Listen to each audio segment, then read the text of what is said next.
Assalamualaikum warahmatullahi wabarakatuh. Waalaikumsalam warahmatullahi wabarakatuh. Balik lagi bersama kita Kuda Ngising. Episode 13 Australian GP dan Malaysian GP. Iya. Ya jagoan gua off ya sampai akhir season. Akhirnya gue bisa mengaku kalah 6-3, lebih buruk dibandingkan 7-3. Dalam hal apa?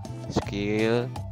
Ya, untuk musim ini gue mengakui skill maupun prestasi semuanya di bawah 7-3. Gue fair lah orangnya, gue mengakui karena fakta membuktikan itu. Untuk musim ini gue menyerah. Ya memang 6-3 ini sangat mengecewakan ya. Satu-satunya pembalap pabrikan Ducati tapi tidak bisa ngegendong juga. Wajar lah kecewa. Ya terlalu banyak faktor lah untuk 6-3 ini, dan kita sebagai komentator abal-abal nggak bisa tahu alasan apa itu kenapa 6-3 ini bisa drop jauh dari performa tahun kemarin. Jadi ya kalau untuk tos-tosan kita dari awal musim, gue menyerah, gue mengaku kalah dari 7-3. Prediksi gue udah paling tepat lah so far. Ya untuk musim ini gue bisa mengakui akhirnya setelah 18 seri. Tapi ya kalau diakui sih Pecco ini performanya menurut gue sih kayak nggak bisa ditebak. Dari Jepang menang sprint dan race, setelah itu hanya di Malaysia sprint doang menang, jobrak lagi. Sulit sekali memang ya menebak performa Pecco. Gue akui sih akhir-akhir ini memang nggak ketebak. Kalau gue sih udah bisa ambil kesimpulan sih. Ya dia memang buruk performanya.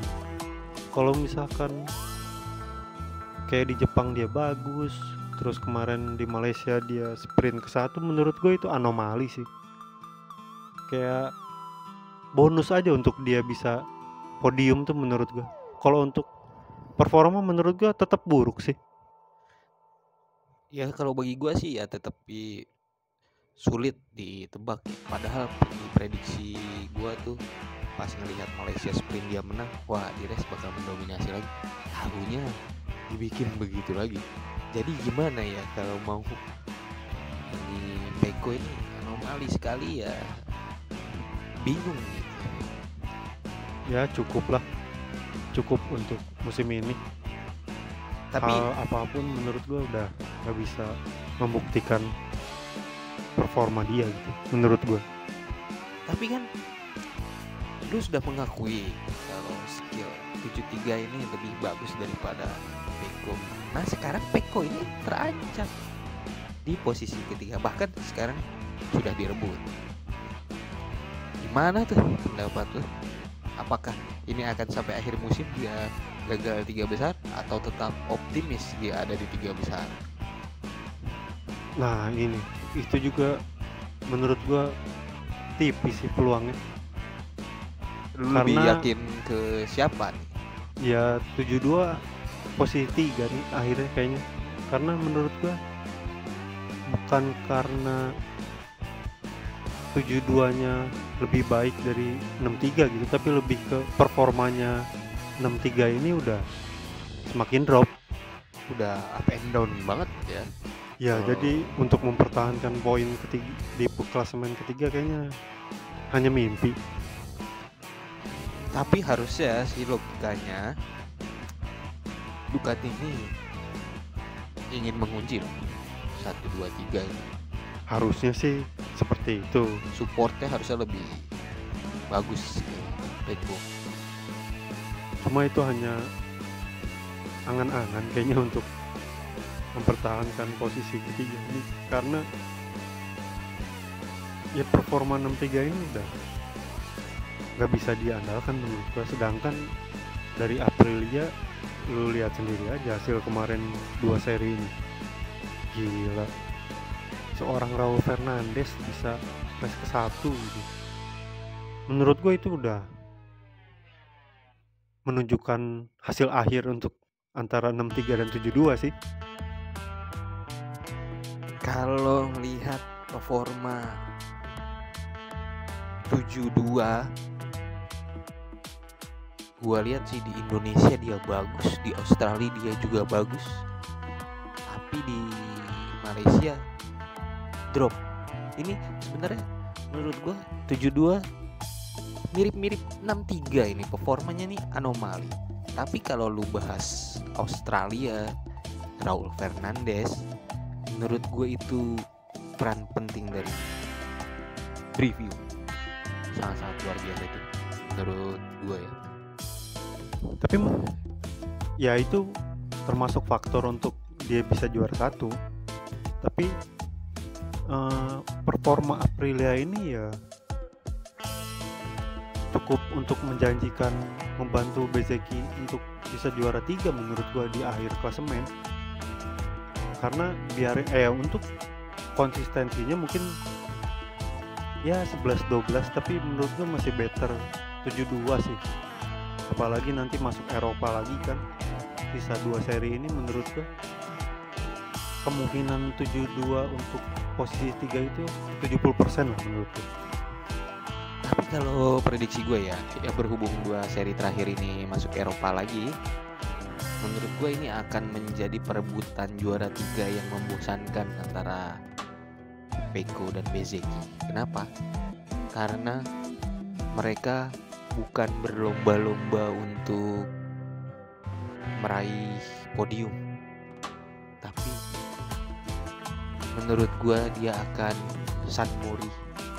Ngerti gak sih lu? Jadi dia perebutan juara 3 tapi bukan di barisan terdepan. Ya kalau itu udah pasti, karena performa untuk 63 dan 72 ini Anomali sekali kan. iya, ya itu pasti.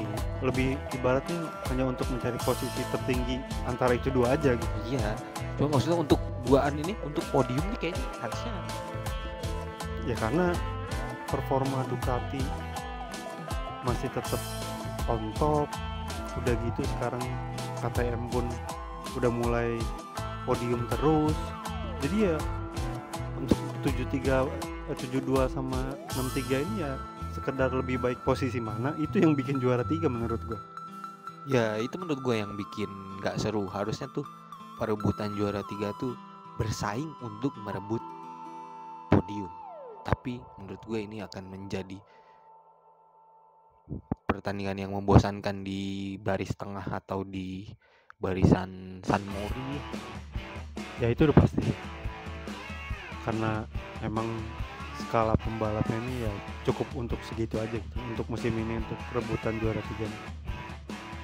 Tapi kalau untuk KTM ini, untuk penutupan akhir musim ini menurut gue ya ternyata gue bisa ambil kesimpulan kayaknya lebih baik KTM dibanding Aprilia ya. Dengan Pedro yang udah mulai rajin podium di sprint atau di race, atau itu anomali juga? Kalau gue lihat Pedro sih memang dari skillnya ya. Tapi gue yang lebih heran tuh kalau bahas soal KTM tuh Paul Espargaro, bisa-bisanya seorang test rider tapi dia di 10 besar terus. Berarti artinya apa? KTM menunjukkan performa yang pesat. Kalau dibilang pesat, gue sih kayaknya kurang tepat sih ya. Lebih ke dia stabil aja sih mereka ini dibandingkan dengan Aprilia. Mungkin karena struktur pembalapnya yang memang udah pengalaman dan timnya pun mungkin udah solid, jadi ya bisa seorang Paul itu bisa 10 besar menurut gue. Apalagi dia kan ngegantiin Maverick kan. Jadi menurut gue ya, dan Maverick pun motornya mungkin dia udah settingannya udah pas gitu. Kalau menurut gue sih itu sih. Ya bisa jadi seperti itu. Tapi ya kalau untuk KTM masuk podium menurut gue ya berkat seorang Pedro Acosta. Menurut gue dia talenta yang sangat bagus. Ya sesuai prediksi kita di awal musim, di KTM itu hanya 37 yang bisa mengganggu area atas. Betul. Karena 33 nggak tahu kenapa musim ini terlihat lebih turun ya performanya. Padahal di pabrikan KTM. Siapa nih ya? Brad Binder. Oh, Brad Binder, yes, dia bahkan dengan seorang test rider dia pun di belakangnya jauh. Gue juga bingung tuh kenapa ya Brad Binder tuh, apakah dia hilang motivasi, apa kalah saing dengan Pedro Acosta, gue nggak ngerti lagi ya itu ya. Ya kan, jadi kalau untuk performa KTM ini ya menjelang akhir musim ini ternyata menurut gua lebih baik lah dibandingkan Aprilia. Ya masing-masing menurut gue Aprilia dan KTM ini ngandalin satu pembalap doang sih menurut gue ya. Satu ngandalin Bezzecchi, satu ngandalin Pedro Acosta. Sisanya ya tahu sendiri. Ya untuk dua pabrikan itu ya cukup lah ya. Ya cukup lah. Cuma yang mengejutkan ya pabrikan Jepang nih, duo Jepang ini. Wah, Honda kok semakin kesini semakin begitu. Apalagi seorang 36 yang gue dari awal musim sudah mencap dia spesialis jatuh. Dia bisa podium loh 2 kali loh di Malaysia dan di Jepang. Menurut lu ini anomali juga? menurut gue ya memang tempatnya Joan Mir seharusnya di situ. Ya memang keberuntungannya aja yang nggak ada. Kan dari dulu gue udah bilang kenapa harus bingung pada saat itu Honda memperpanjang Luca Marini atau Joan Mir. Kenapa Honda pada saat itu bingung? Karena Joan Mir tuh sering jatuh. Menurut gue itu hanya faktor keberuntungan ya, entah dia ditabrak terus, entah dia melakukan mistake. Ya kalau lu perhatikan Luca Marini ini, Honda ini udah perform tapi Luca Marini tidak perform. Gimana ya? Jadi menurut lu Honda ini udah sama kayak KTM dan Aprilia gitu, sekalinya udah bagus hanya untuk 36 aja gitu? Yes, menurut gue ujung tombaknya ada di 36 ya. Bukan di nomor 10. Di gue nomor 10 cocoknya ya harusnya sih dia mengikuti jejaknya Songkiat ya ke WSBK. Jadi menurut lu di antara Honda dan Yamaha, Honda nih menjelang akhir musim yang ternyata performanya naik drastis gitu. Ya jelas, entah kenapa gue kalau ngeliat Yamaha, Fabio Quartararo ini kayaknya udah frustasi. Dia udah pengen segera mengakhiri musim 2026. Dia pengen segera hengkang dari Yamaha sih, dari ngelihat gestur-gesturnya ya. Dia udah muak. Kalau menurut lu tuh Yamaha ini faktor apa tuh bisa semakin kesini semakin ngedrop gitu? Dia udah fokus ke 850 cc menurut gue. Oh jadi musim ini udah Dan nggak akan mikirin kali ya? Ya musim ini dan musim depan menurut gue udah nggak mikirin ya. Meskipun Fabio termasuk tergolong pole position tergolong banyak loh dia, tapi saat di sprint dan race why gitu, mengapa? Ya kalau menurut gue sih faktor nggak fokus sih. Emang Yamaha ini mungkin fokusnya tahun depan, minimal tahun depan lah dia udah dengan mesin V4 nya. Kalau itu pun mungkin cuma 50% sih menurut gue. Dia udah mulai fokus 850 karena ya chance-nya itu udah rata kan semua pabrikan. Jadi ya wajar lah menurut gue menjelang akhir musim Yamaha semakin tertinggal. Ya betul, kalau gue juga jadi Yamaha sih gue akan fokus langsung ke regulasi baru ya. Kalau ke 2026 ya musim terakhir berharap apa ya, lebih baik fokus ke 8,5. Ibaratnya di 2027 ini nggak ada yang namanya tim unggulan kan, semua dari nol. Oke, Kalau kayak gitu kita prediksi nih 2 seri terakhir nih, Portimao dan Valencia 1, 2, 3.